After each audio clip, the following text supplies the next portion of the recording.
아침 묵상 주제는 우리는 무엇을 기도해야 하는가입니다.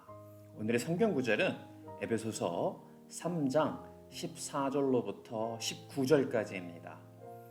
이러므로 내가 하늘과 땅에 있는 각 족속에게 이름을 주신 아버지 앞에 무릎을 꿇고 비노니 그의 영광의 풍성함을 따라 그의 성령으로 말미암아 너희 속사람을 능력으로 강건하게 하시오며 믿음으로 말미암아 그리스도께서 너희 마음에 계시게 하시옵고 너희가 사랑 가운데서 뿌리가 박히고 터가 굳어져서 능히 모든 성도와 함께 지식에 넘치는 그리스도의 사랑을 알고 그 너비와 길이와 높이와 깊이가 어떠함을 깨달아 하나님의 모든 충만하신 것으로 너희에게 충만하게 하시기를 구하노라.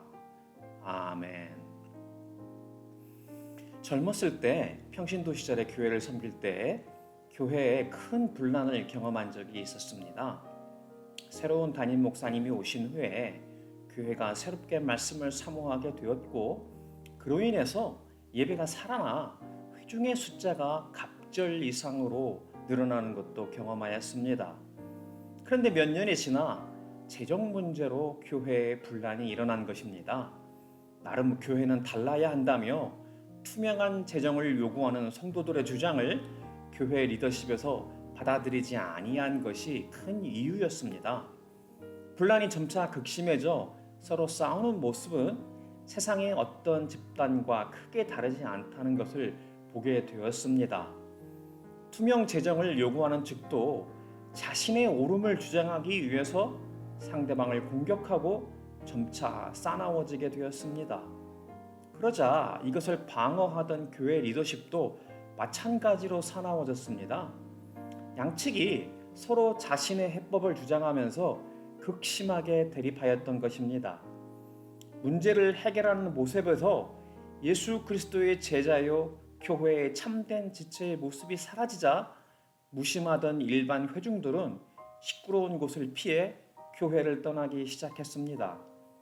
이때 되도록 교회를 객관적으로 보면서 느꼈던 것은 왜 그 많은 예배와 성경 공부, 제자 훈련을 했는데 불구하고 정작 문제가 생기자 성도들의 모습에서 옛 육체의 속성에서 벗어나 변화된 새 사람의 모습을 찾을 수 없을까 하는 심각한 질문이었습니다.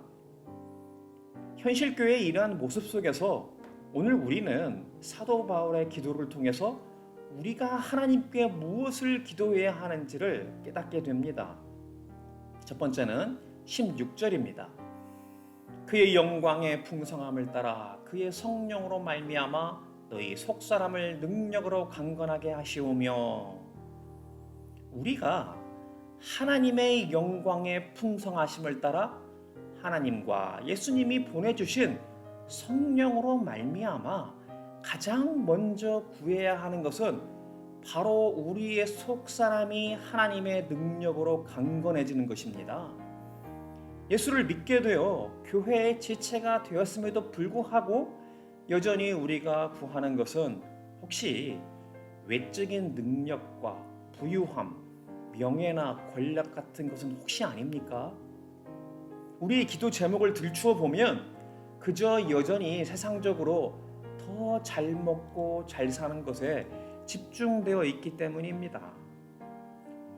이 땅의 삶에서 안락과 쾌락을 추구하는 것에 벗어나지 못하는 것입니다. 마태복음 6장 31절부터 32절을 살펴보겠습니다. 그러므로 염려하여 이르기를 무엇을 먹을까, 무엇을 마실까, 무엇을 입을까 하지 말라. 이는 다 이방인들이 구하는 것이라. 너희 하늘아버지께서 이 모든 것이 너희에게 있어야 할 줄을 아시느니라. 우리가 하나님께 먹고 사는 것을 구하는 것은 우리가 여전히 하나님의 자녀가 아니라 이방인이라는 것을 증명하는 것입니다.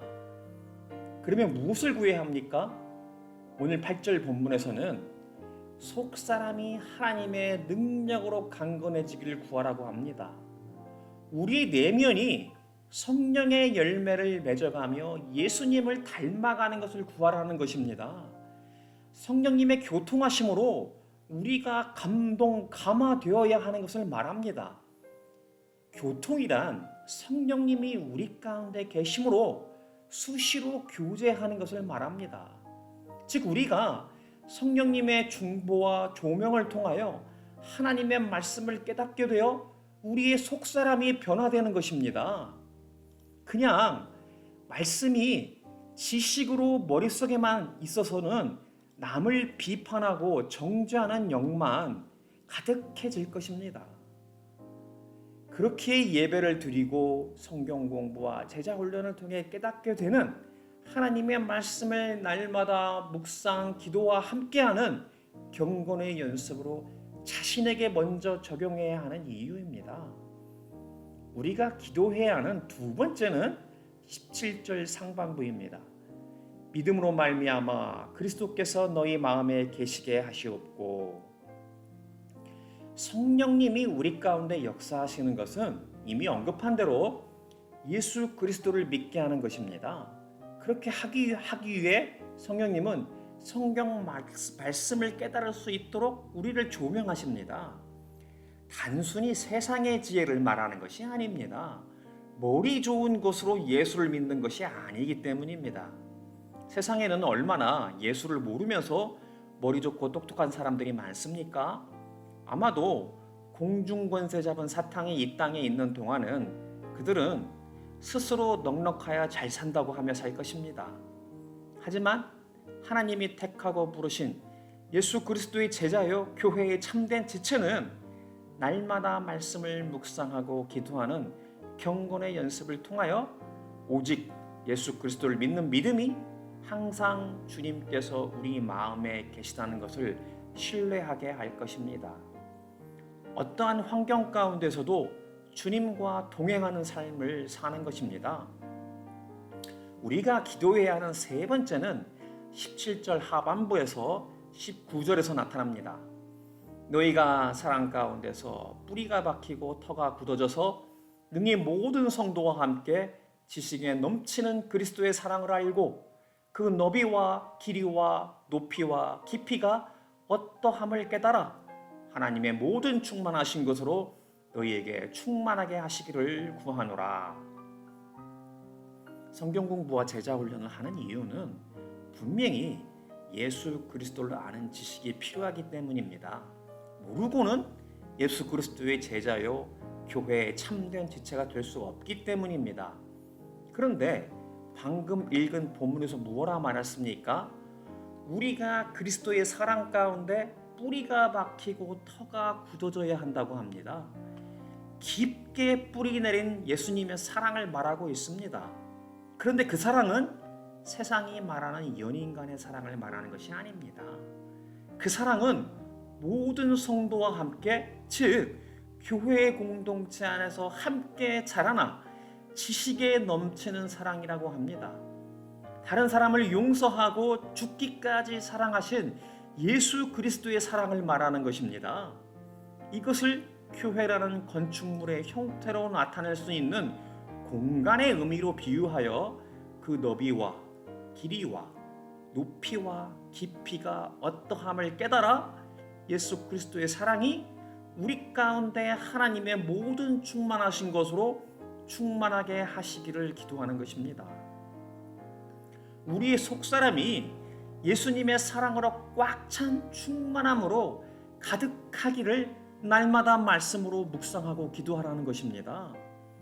이제 우리의 속사람이 예수 그리스도의 사랑으로 변화되었을 때 더 이상의 분쟁이 있기보다는 용서와 관용으로 주 안에서 하나 되는 예수 그리스도의 사랑이 회복되는 교회 공동체를 이루게 될 것입니다. 바라기는 오늘 말씀 가운데 주시는 기도의 세 가지 제목을 붙들고 성령님의 도우심을 구하는 복된 지체들이 되기를 축복합니다. 기도하겠습니다.